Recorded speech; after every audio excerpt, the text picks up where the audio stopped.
실제로 피부에 좋나? 아무리 비싼 앰플을 바른다고 하더라도 정말 값싼 앰플 하나 바르는 거랑 실질적으로 차이가 없이 지속적으로 건조감을 느낄 수밖에 없습니다.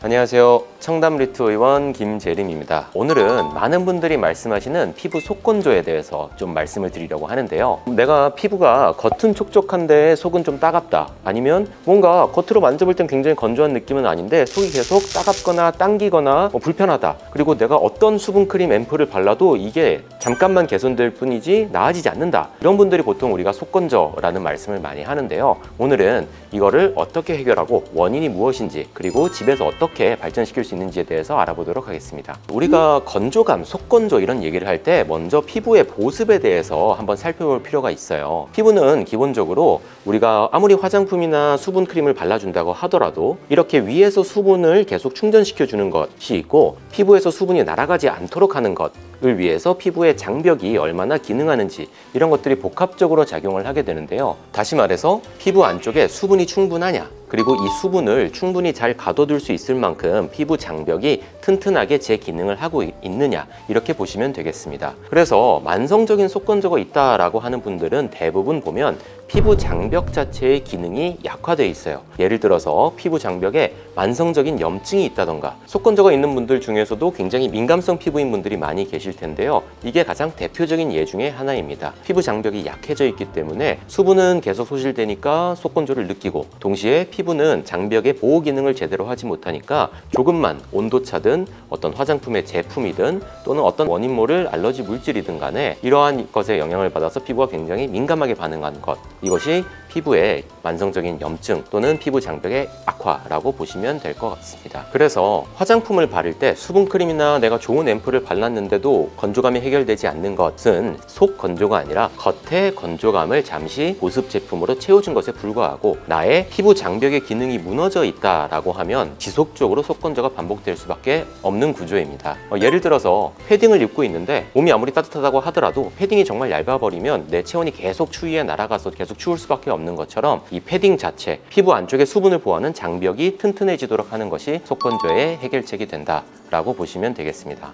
그래서 겉건조는 표피층, 완전 바깥쪽에 수분이 소실돼서 수분크림이나 앰플 등으로 촉촉하게 해주면 해결되는 것이 겉건조, 그리고 그런 걸 발라줘도 계속 해결되지 않는 당기는 느낌이 있다면 속건조가 있다라고 보시면 될 것 같습니다. 실제로 병원에 오시는 분들 중에도 내가 50만 원짜리 앰플 정말 비싼 거를 썼는데도 건조감이 해결되지 않는다, 지금 이 시술로 해결이 되겠냐, 이런 이야기를 하시는 분도 종종 있는데요. 아무리 비싼 앰플을 바르더라도 피부 겉에 수분을 공급하는 것만으로는 이미 약화된 피부 장벽 때문에 자꾸만 수분 손실이 일어나는 것이 동시에 있다면 앰플이 아무런 소용이 없을 수 있습니다. 그래서 속건조가 있는 상태에서는 피부 장벽의 손상과 피부의 지속적인 수분 손실이 있기 때문에 아무리 비싼 앰플을 바른다고 하더라도 정말 값싼 앰플 하나 바르는 거랑 실질적으로 차이가 없이 지속적으로 건조감을 느낄 수밖에 없습니다. 그러면 일상 속에서 어떤 방법들로 이런 속건조를 그래도 좀 해결할 수 있을지를 설명드려 본다면, 첫 번째는 아무래도 물을 많이 마셔주는 것입니다. 물을 많이 마신다고 해 실제로 피부에 좋나? 라고 생각이 드실 수도 있는데, 이거는 물을 많이 안 마셔보면은 피부의 차이가 느껴지는 것을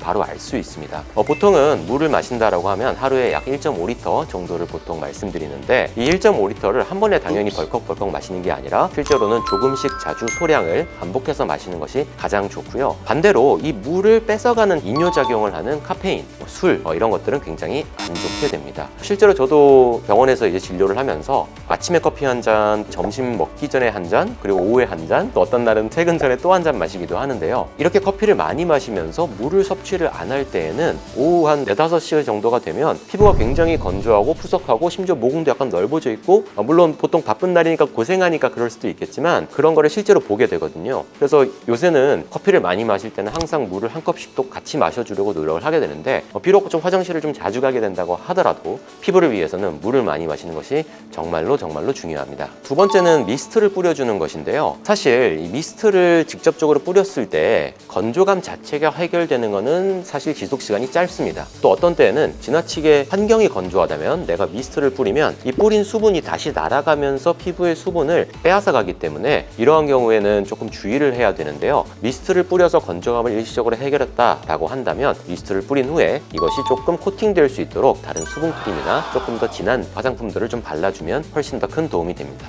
그리고 최근에 다양한 화장품들이 있지만 예를 들어 녹차팩, EGCG 성분이 들어간 항산화제가 포함돼서 피부의 보습감을 유지를 한다던가 조금 더 근본적인 피부 장벽 강화를 오로지 화장품으로만 하겠다라고 한다면 꼭 세라마이드 성분이 들어간 것을 쓰시기를 바랍니다. 세라마이드는 피부 구성 성분의 높은 비율을 차지하는 성분 중에 하나인데요. 세라마이드가 충분히 함유된 화장품을 잘 발라주는 것만으로도 피부의 장벽 기능을 강화시키고 심지어 아토피성 피부의 개선까지도 이어질 수 있습니다. 물론 이 외에도 EGF라던가 PDRN이라던가 최근에 굉장히 다양한 화장품들이 있지만 기본적으로 보습을 위한 화장품을 잘 선택해서 꾸준히 자주 사용해 주시는 것이 중요하겠습니다. 하지만 사실 속건조가 정말 심하다라고 하고 피부 장벽의 손상이 지금 많이 진행된 상태라고 하면 앞서 말씀드린 것만으로는 사실상 한계가 좀 있을 수밖에 없는데요. 그러한 경우에 이제 병원에서 뭔가 추가적인 시술로서의 도움을 기대하고 있다라고 하면 우선 크게 두 가지 시술로 나눠볼 수가 있는데 첫 번째는 스킨 부스터 종류입니다.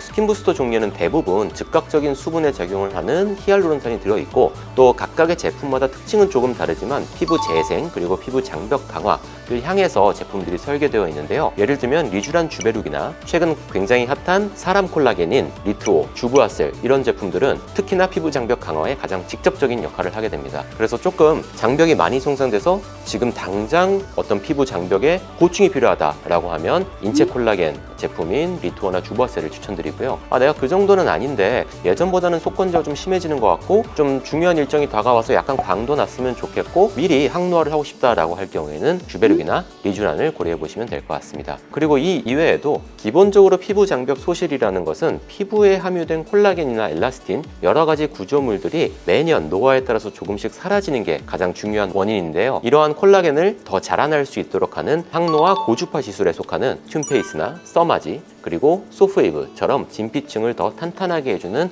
리프팅 시술도 꾸준히 해주시는 것이 굉장히 큰 도움이 됩니다. 네, 오늘은 피부 속건조에 대해서 좀 설명을 드려보았는데요. 겉만 번들거리고 속은 바싹 당기는 피부 그대로 두면 늙은 피부로 직행합니다. 그래서 비싼 앰플에 투자하기 전에 피부 장벽부터 좀 잘 챙겨가기를 바라는 마음에 영상을 통해서 소개해드려 보았고요. 다음에 또 좋은 영상으로 찾아뵙도록 하겠습니다. 감사합니다.